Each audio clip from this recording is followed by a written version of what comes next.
এটা হচ্ছে সেই পদ্ধতি যেটা দারু কিভাবে তৈরি করে।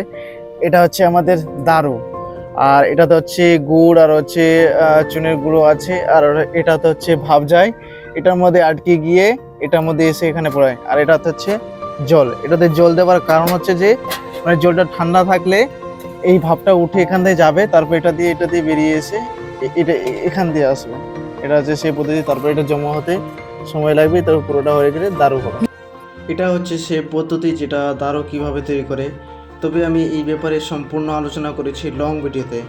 যদি আপনি সেটি দেখতে চান তাহলে অবশ্যই সাবস্ক্রাইব করে রাখুন, কারণ আপনার কাছে ভিডিওটি সহজেই পৌঁছে যাবে। আর ভিডিওটি ভালো লাগলে অবশ্যই সাবস্ক্রাইব করবেন।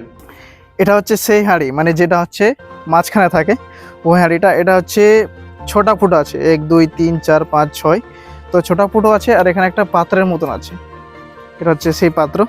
তো এই পাত্রটা যখন উপরে ভাপ জমা হয়, ভাপ জমা হয়ে গিয়ে যেটা ঠান্ডা হয়ে জল হয়ে এখানে জমা হয়ে এটা এই পাইপটা দিয়ে তারপরে জমা হয়।